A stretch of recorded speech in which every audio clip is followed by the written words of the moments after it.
new black lab. She's 3 years old and I can't get her to pick up a goose. Is it geese or is it feathers? He messaged back and said it seems like it's feathers in general. Before you start to figure out how to fix that problem, first determine what caused it. His dog was blinking on birds, and when I say blinking on birds, meaning it would go right up to him, wouldn't pick them up. We incrementally get them to birds. We'll take wings and we'll tape them to dummies. I do think you need to go to live birds. Best way to do that is just put a sleeve over a pigeon. The goose is like level 10, so we need to be sure that the dog is picking up a teal confidently before it's picking up a goose. My dog at the time, Remy, wouldn't pick up a goose. She picked up everything else. She wouldn't pick up a goose. I think it was just too heavy for her. What I did was I took a towel, like a towel that you take a shower and dry off with, and I rolled it up. All right, welcome back, everybody. DogBone Podcast. This is episode number 43. I'm going back to the old format. I've got some questions. These are questions that came. One came email, one came Facebook. They're connected. They're similar, so I thought I'd kind of piggyback on them and do a podcast covering both. They have a little bit of different spin on them. So we're going to be covering some stuff.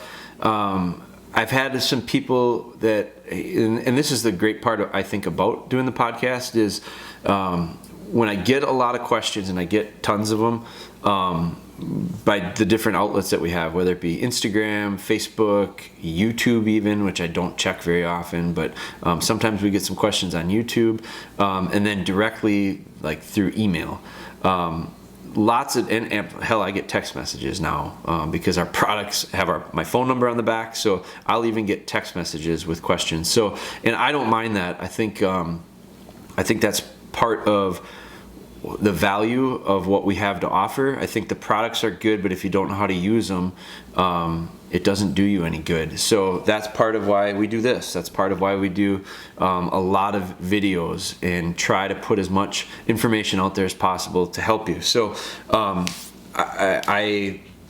we've kind of built this podcast around that to start out with. Now we've gone in other directions a little bit at times, but this one is a joint thing. One was email, one was Facebook, and the Facebook one is actually some friends of ours. The question came. We met this couple years ago at the ATA show.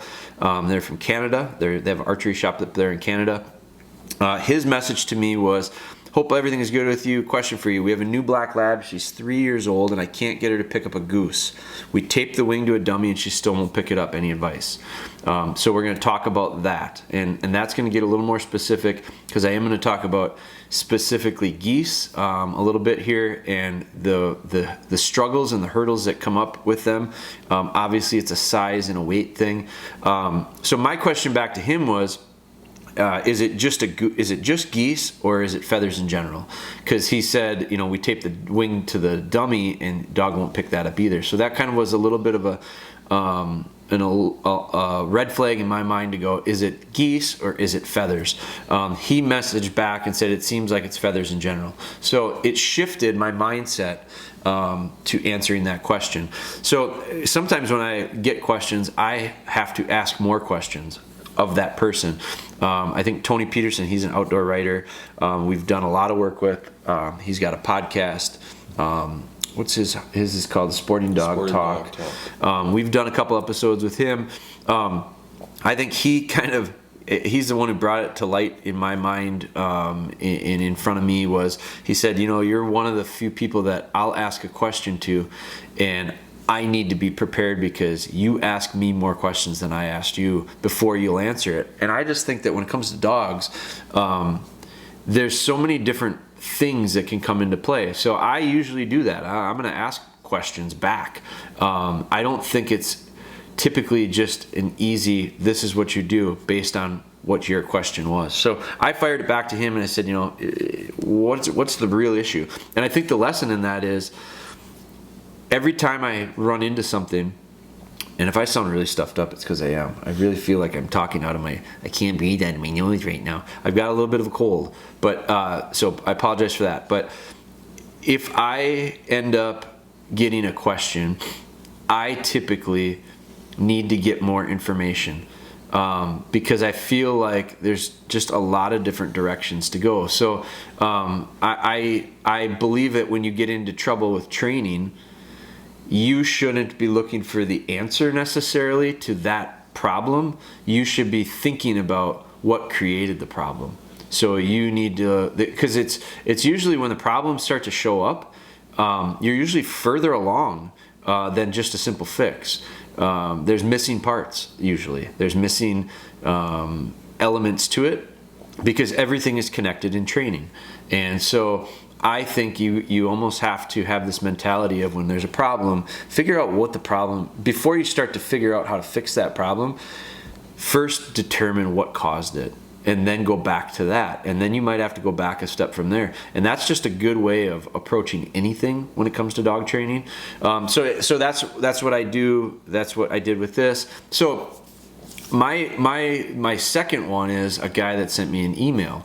And I actually owe him an email back because I don't, you know what? I think he called me first. Instead of emailing me, he called me.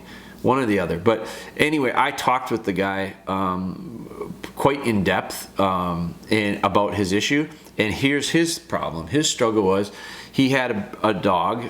It was a poodle pointer, and his dog was blinking on birds. And when I say blinking on birds, meaning it would go right up to him, wouldn't pick him up. That was on land and water. So he was from Canada too. Both were Canadians, and so he had his dog out. Their duck season had opened. He had his dog out. He shot a couple ducks, and the dog marked it well, lined to it well, went to it, and would not pick it up. And so he said, "What am I doing? What am I missing here?" And the point he wanted to make was he wanted to talk with me about it because everyone he had talked to up there said force fetch the dog, and he doesn't believe in force fetch. And he said, "I've listened to you talk about it. I've watched these videos. I've watched your hold conditioning video on YouTube. I've watched all this stuff that you talk about in your videos about not using force and getting the same results." And he said, and that's the approach I choose to take. So what do I do shy of force fetching this dog to get it to pick up feathers? So I started picking up birds. So I started talking to him about it. So the first thing I'm going to cover is the goose guy, the Canadian that had the problem. And then we determined that it wasn't necessarily a goose issue. It was maybe a feathers issue. So feathers to start out with are important because it's texture. I don't think you want to go. I don't think I use the line, don't go from A to Z, go from A to B, B to C, C to D, eventually you get to Z. I use that a lot in training because I just think it's incremental. It's how we do things. We build off of the last lesson. So I don't go from a canvas bump dummy or a fire hose dummy and then I put them on birds. There's way too many things in between there. So we incrementally get them to birds. And one of the things that we'll do is we'll take wings and we'll tape them to dummies. So I'm going to use, now I do that as an incremental step to introducing feathers. I think you have to be careful in any of these steps that you don't get so far into it that that's the only thing your dog wants to pick up. Like if they start to like birds and they only want to pick up birds, you've got a problem on your hand because now they check out on dummies. And if they check out on dummies, it's going to make your training a lot harder because you're going to have to keep birds, you're going to have to be freezing them, unfreezing them. So I don't want to, I use it as I don't use them as often. Now I do use feathered dummies often, and primarily for scent. So I don't use them to start out with when it's visual. I use it when it starts getting into nose work, when we start putting them in cover, and that feather holds a lot of scent. So that's my primary reason for carrying feathered dummies in my bag. You see them all the time in our videos. I use them quite often, but I rarely use them when it's a very visual thing, except when it comes to introducing puppies to it. So Bella, for instance, right now, we have had her picking up feathered dummies. We did not start out with feathered dummies because that's too much for a little puppy. It's too tempting for a little puppy to get a bad habit of wanting to pluck them, wanting to pick them up by the feathers, wanting them to lay down and kind of pull the feathers out. I don't want that, so I don't do that early on. Instead, I use just a very simple puppy bumper. and it's just I like these fire hose bumpers that we sell. They're real durable. They're cork filled. They feel like a duck. I can get the size of them to be appropriate. We've got 4 different sizes that we offer. So I use those. I use a nice big white one visually for the dogs to see. So that's part of my process of retrieve. But when we get to the point where we're going to go, okay, now it's time to introduce some feathers, it's going to be a feel thing, a texture thing in their mouth. It's also a scent thing, because they're going to smell that and go, wow, this smells way more interesting than those dirty old canvas dummies. So I am going to tape wings to them. I use particular wings. I don't like to use certain wings that the feathers come off real easy. I may take some of those wings and tape them on. I use electrical tape. I may tape the majority of it up so that there's just a little bit of feathers there so that they get that feel in their mouth, but they can't very easily pull them off. I don't want to make them loose and have it so that they can pluck them. So I'm going to take wings. I like wings that have rather durable feathers. A duck wing, a little teal. I've got teal wings on some of my puppy dummies. A pigeon wing isn't the worst. I don't use dove. Dove is the feathers come off pretty easy.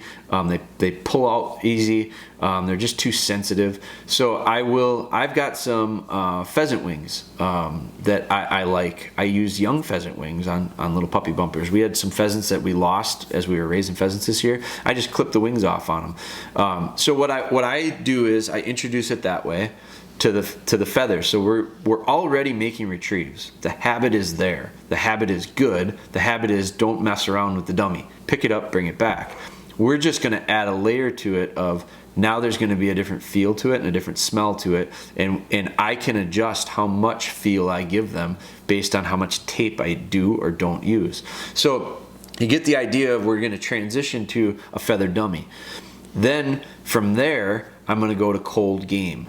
And so now this is the process for introducing the dog to a bird, to picking up the bird itself. This doesn't come sequentially like we do it 1 week of this, 1 week of this, 1 week of that. I spread it out, and it varies some. So I also think that when you listen to this podcast, when you watch some of our videos, I urge you to watch lots of them and listen to lots of them, because they're all a little bit different depending on the dogs. And I think that your dog, there's some experimenting that takes place. So, for instance, Bella went from dummies, just fire hose dummies, to we picked up tennis balls with her, and we picked up a couple different objects. I used some dummy launchers. Those dummies are a little bit different than the fire hose dummies. So I've used a variety of different types of dummies. No wings, no nothing on it. From there, we shot. The first bird she picked up was a grouse. I shot a partridge up in northern Wisconsin, and it was a fresh killed bird, and I had it, and I thought, you know what, I'm going to give her the opportunity to pick it up. Normally I would say this is not the way to do it, but I had the chance and I had the confidence in that dog, because that dog is a delivery machine. She's just got the nicest hold I've ever had with a puppy of her age. She's got a very, very natural delivery, very natural retrieve. If she had a tendency to run off with stuff, I wouldn't have even thought about this, because she'd have ran off in the bush and started plucking the feathers and chomping on it. I wouldn't have done it. But because it was Bella and because of where she was in training, I took a fresh killed bird, warm bird, and I pitched it, and I let her pick it up and bring it back to me. I filmed it on Instagram. I took pictures of it. It's on Instagram. So we did that with her. That would not be something that I would have done with a dog that didn't have the tendencies that Bella has. But what I would have done with that dog that maybe did have issues with it is, first off, I'd fix the running off. I'd fix the issues with wanting to play, lay down, chew, all that stuff before I ever went to feathers. But when I did go to feathers, I'd have a habit of a dog going out and picking up and bringing back, and I'd tape the wings on, and I'd do that. From there, I'd go to cold game. And when I say cold game, I mean out of the freezer. So I'm going to keep some of these birds. So this fall, you guys keep a few of your birds. Keep different species. Pluck feathers. I like to pluck breast feathers out of ducks, like that down, and put them in bags, and then put tennis balls in there. I take deer hair, and I put deer hair in bags, and I put tennis balls in there. I've got a bag full of woodcock and grouse feathers and wings. that I'll use at some point down the road in training, I store tennis balls in there in the freezer. Those tennis balls become real good little scent bombs, and they hide real well in the cover. And so there's another way I introduce the idea of smells, and a little bit probably a feel to it, but more so smell. But so I'm going to keep all that game in my freezer. I keep it in different Ziploc bags, and I mark them. And so what I will do is take teal, early season teal, and I like to put those in the freezer. A teal is a real nice sized bird for a young dog. You can get them early, typically, because that September season opens up. So before the duck season even opens up, a month in advance, I can have little fresh ducks. But I'll put those in the freezer. Now, when I take them out of the freezer, they're cold, so I don't want the feathers to be frosty. So I set them out and I let them thaw a little bit, and I let that frost come off the feathers, and they're not wet now, they're dry.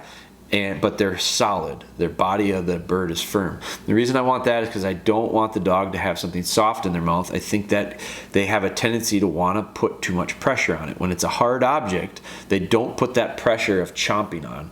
So I use cold game. And I do the exact same thing. I make little retrievers with it. I might do if I'm doing hold conditioning, I'm going to hold condition through this whole process using these different objects. But cold game is my next step. Then I'm going to go to like a fresh killed bird. Pigeons usually are the most accessible. But like in my case, when I was up north, I had a grouse. So now a grouse, feathers come off really easy. Probably not the one I would pick for most dogs, but with Bella, I was okay with it.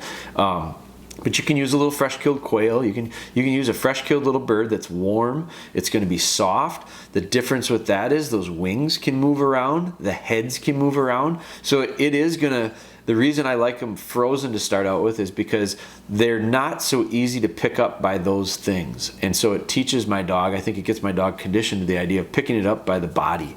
A good solid. And when they return to me, I can put it back in their mouth and adjust it so that they get this nice solid hold. No different than your canvas dummies, your fire hose dummies, whatever your training dummies are.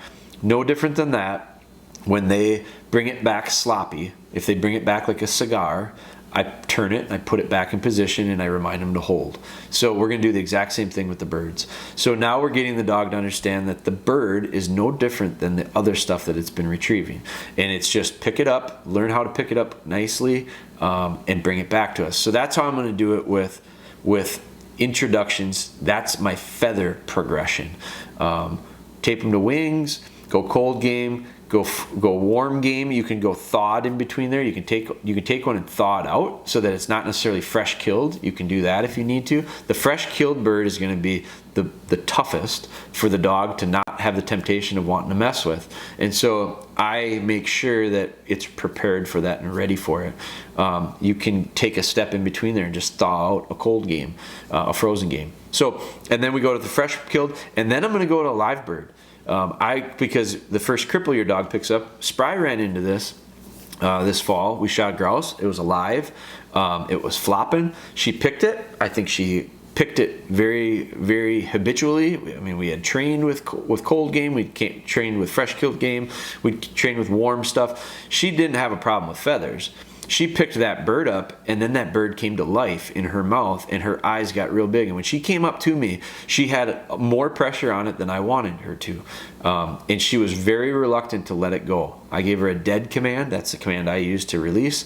I said, dead, dead, dead. She didn't let it go very easily. I put that on Instagram.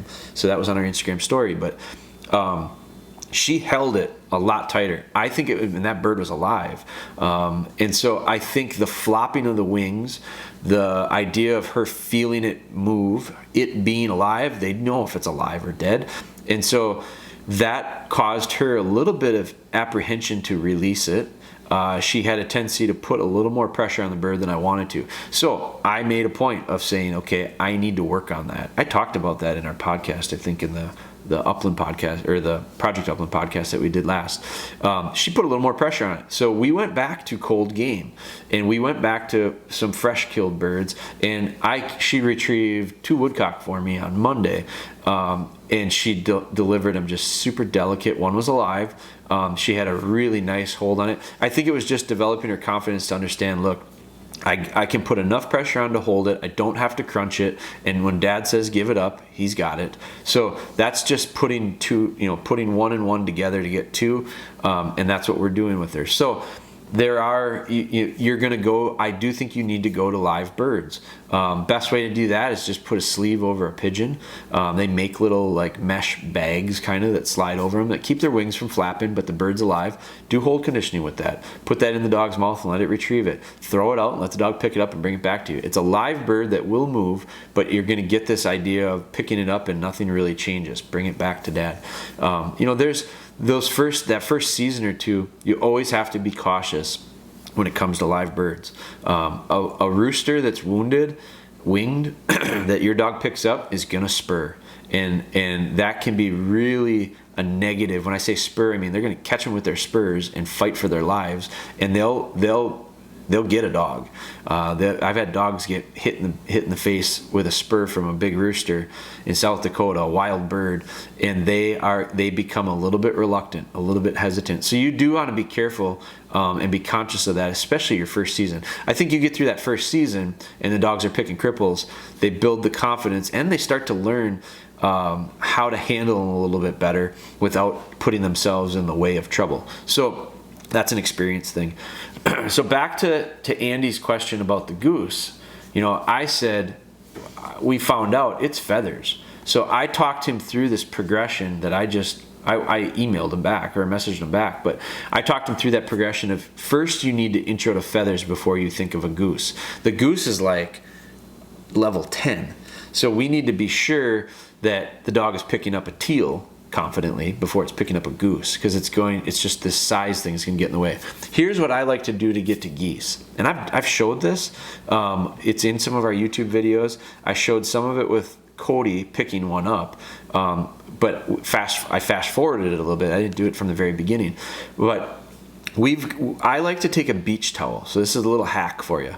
Take a beach towel. I did this in college because I was broke, and I needed a way to get a dog. My dog at the time, Remy, wouldn't pick up a goose. She picked up everything else. She wouldn't pick up a goose.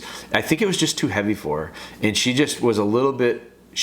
Couldn't get over the top to pick it. So what I did was I took a towel, like a towel that you take a shower and dry off with, and I rolled it up. And it was a big one, almost like a beach towel. And it was big enough when I rolled it up to be about the size of a goose. So I took duct tape and I taped that towel up. After I rolled it, I taped it up.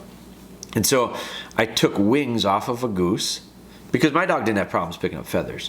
It was the size that she was struggling with. So I took that beach towel and I don't know if I put the wings on to start out with or not, but I taped it up, and I think I might have done it without the feathers to begin with, and I just rolled it in the grass for her and made her pick it up and bring it back to me. She'd pick anything up. That size wasn't the issue, it was the weight with her. So she had to open her mouth real wide, but she got a hold of that towel and she picked it up and brought it back to me. So it's like she's retrieving this rolled up towel to me. So I turned it into a really fun game. I didn't ask her to be steady. I just turned it into like a puppy game. She picked that up and brought it back to me. So the next thing I did, I taped the wings to it, a goose wing. I put one wing on it, not two, not both sides. I just put one wing on it. So I rolled that out there. She picked it up, no problem, brought it back to me because we'd already played this game.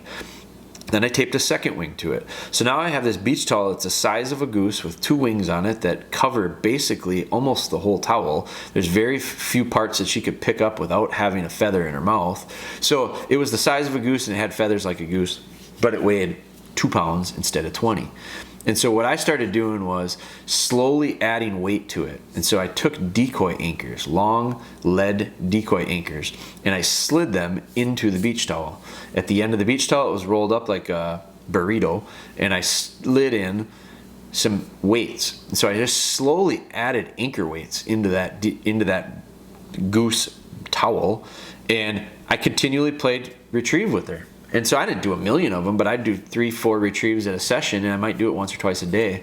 And by the end of a week or so, I'd stuck enough weight in there that it was hard for her to pick it up. It was equal to a goose, maybe it was even heavier. But she knew the game. She had a lot of fun with it. I gave her a ton of praise with it. And eventually, it didn't become an issue for her because and she wasn't a big dog. She was 50 pounds, 55 pounds. And she was an American dog. She wasn't one of the British dogs. That was one of the first labs. It was the first lab I ever owned. So she was just a little American dog on the smaller side. But she started picking it up confidently, and we had no issues.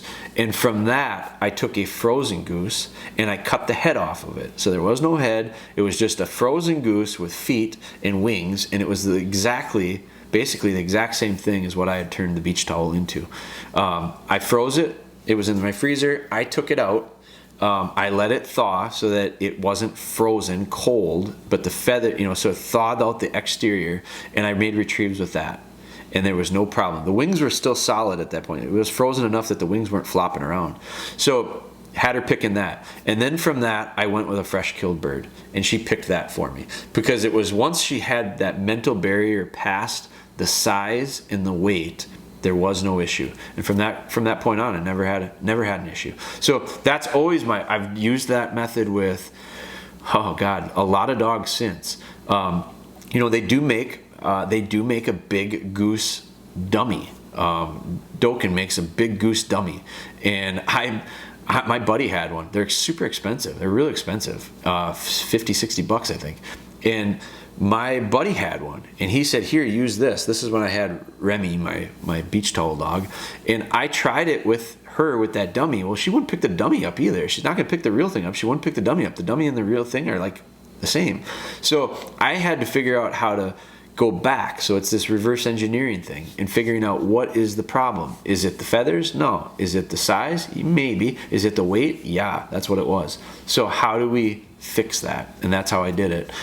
So there's my little hack for picking up geese. I think this time of year, a lot of people are going to see it. Cody went through it. This was another thing I slid in to the training process with Cody. I got a farm duck. I used to have these farm ducks. They look like the Aflac ducks. They're about the size of a snow goose. They're smaller than a Canadian. They're bigger than a mallard. They're probably too big to start a dog out retrieving ducks. Like they're pretty good size, but they're not quite the size of a Canadian. So I have those in my freezer, and I keep those. And so those are a transitional step that I typically do with dogs before I go to the frozen Canadian goose, and after I go to the beach towel, I'll go to this Aflac duck, and then I might go to a frozen Canadian goose. So it's just another stepping stone in the middle there. That's an option for you. Then there's other types of ducks out there too. There's ducks that look like mallards, but they're farm ducks. They're big. I think they're for eating, but they're big, giant ducks. They don't fly. That'd be another option that you could incrementally take a step with. So that's that one. Now this other guy from Canada, his dog that blinks on birds. This was a really interesting one because the guy has gone through, and you could tell he was you could tell he had really studied training.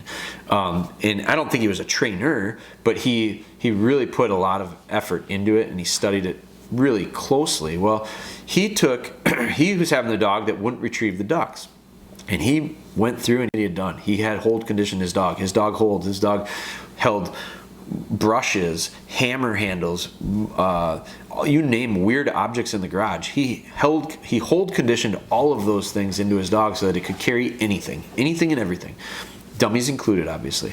So, but now to birds, and the dog won't pick up birds. So I said, well, why do you think it is? And he said, I don't know. The dog just doesn't want to pick up birds. And I said, well, the bird can be a little bit much for a dog that's not picked up. I asked him, I said, does he pick it up in training? And he said, well, feathered dummies, yes, but birds have never. I don't have any birds to use, so I don't know. I don't use them in training. And that was the easiest answer I'd ever given anyone at that point, because I said, well, think about it. You hold conditioned the dog to pick up a bristle brush, and that's fine. I don't know why, because I don't know what you're gonna do with that, but you'd never hold condition the dog with a bird. And what's the dog struggling with? I mean, if you threw a bristle brush out in the marsh, the dog would probably go pick it up and bring it back to you, because you've trained it to be okay retrieving a bristle brush. You never got the dog to understand pick up birds. So I think, need to go back. I think he needs to go back and go through everything you've done, because you've done it successfully with lots of different things. Go back and do the same process with all the objects I just talked about. Cold game, feathers, cold game, warm birds, fresh killed birds, live birds. Do all of that stuff and watch how quickly the dog will go, this is just another bristle brush. This is just another hammer handle. This is just another thing that he wants me to pick up and bring back.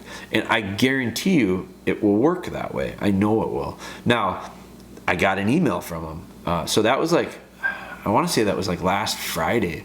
I think that it was not that long ago that we were talking on the phone. I got an email back from him that was like 3 or 4 days later, and you'll never believe it. I took the dog hunting, shot a bird, dog blinked on it. And I haven't responded back to him, but I'm going to. And maybe he'll listen to this podcast before I get back to him, but I'll probably get back to him pretty quick. But my answer is going to be, stop. Be patient. Dogs do not learn things overnight. You didn't prepare your dog for hunting season 3 days before.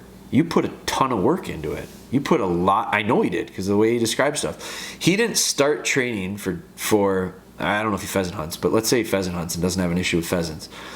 You don't start if you're an October 15th start date. You don't start training on October 12th and be disappointed on the 15th if the dog doesn't do it.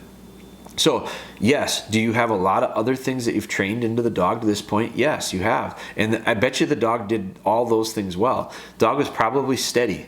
You didn't start working on steadiness 3 days ago. The dog was probably marked well and lined well. You did not start working on lining 3 days ago. You didn't start working on marking 3 days ago. That shit happened a long time ago, and it happened over a long period of time to get to where you are right now. You can't just decide, well, it's opening of season, I want this now, so 3 days later we're going to have it. So it's a really easy reply back to him is, be patient. Stop trying to force things to happen. Prepare properly, and when you get to the field, it will click. But you are not ready to go to the field and have expectations of finished product until you do all the work. And the work starts on the bench and moves to the floor and then to the yard and then to the field, and none of that stuff can be crammed.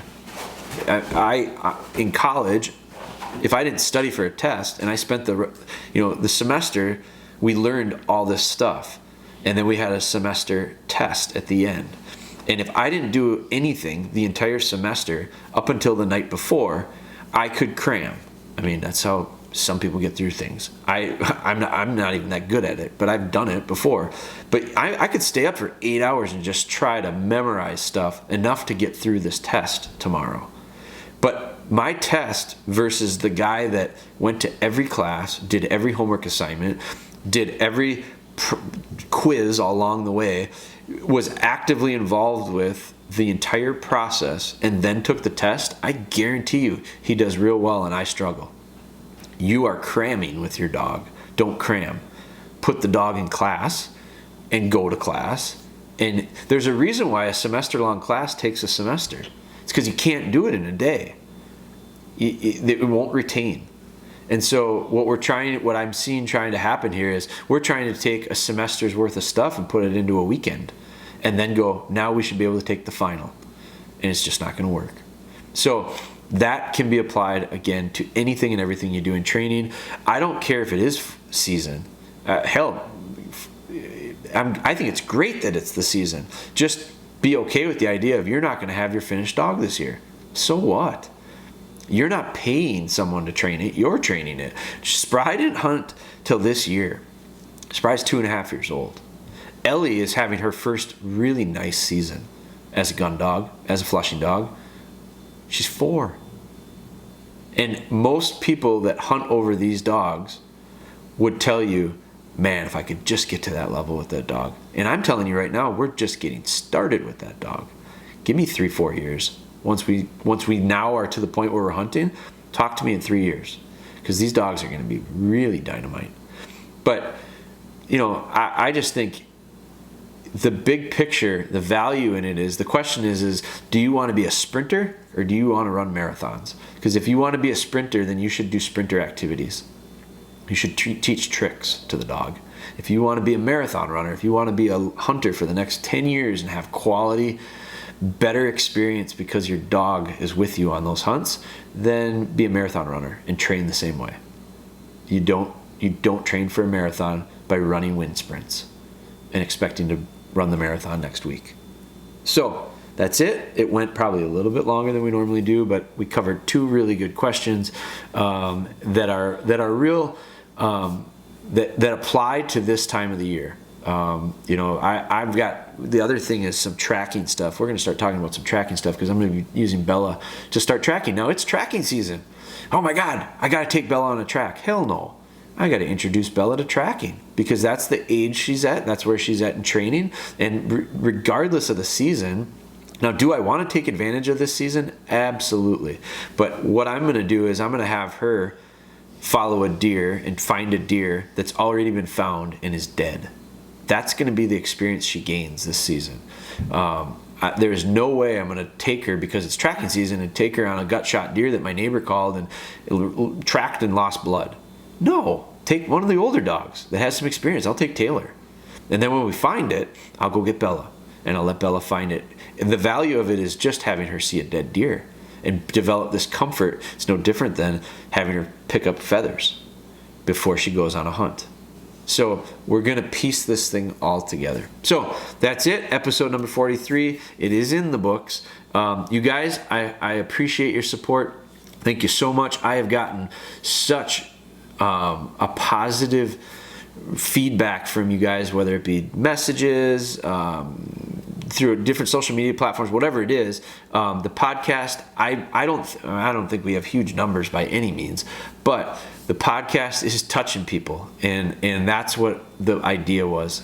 It's probably the reason why we stalled out with it. We did when we first started this thing, we did probably 10 of them, and then we took months off because of just schedule got really jammed up and all that stuff. But it was, I put 10 of them out, and my lack of big picture vision was, I don't even think people are listening to it. I don't know if I should do it. Well, hell, why would they? Well, we just didn't give it a chance. We didn't give it a shot. So we're digging in, and I feel like we're kind of starting to get a little bit of traction and a little bit of grip on where we're going with it. So now all of a sudden we're starting to see some of that response and reviews. Your guys' reviews mean the world to us. So if you would do me a favor, if you like these, be sure to hit it up with a review on whatever app you're using to listen to them. It means the world to us, and you don't understand as a small business how important that is for us. So thank you for that, and we're going to continue to do these. I've got a couple other topics that we're going to touch on, and then pretty soon we're going to have another Bella update too, because as you all know, I don't stop time. So Bella is dynamite right now. She's on fire. She's doing great. Our Bella Be Good series, if you're interested in watching it, is on YouTube. Bella Be Good, it's got its own little playlist, right? Yep. It's got a playlist. We're posted up to like 13 or 14 right now. We've done 40. Yeah, we've done about 40 of them. So we're playing catch up, but I'm trying to get posts out almost every day. One thing you can do when you go to YouTube is there's a little bell there. If you click on that bell, first off, I think you have to subscribe. Yeah, subscribe. Yeah. So if you subscribe to our channel, and I thank you for doing that. If you subscribe to our channel, then there's like a little bell icon thing. You click that, and that turns your notifications on, correct? Yep. And then once you turn your notifications on, you're going to get notified as long as you have the information to YouTube that you have, whether it be email or whatever it is that however they reach you. They will let you know when we launch a new video. I'm also trying to always post that stuff on at least the Bella Be Good series. We're posting them on Instagram and Facebook when we launch new ones and they go live. The nice part about being a subscriber and turning notifications on is as Ben dumps other content pieces on there, because we literally have so many of them, and we're just slowly trickling them onto there. As they go on, you'll get notifications. So it might be something that applies that isn't connected to Bella Be Good. So that's it. Thank you guys for listening. We'll be back with another DogBone podcast, and we'll keep this thing moving.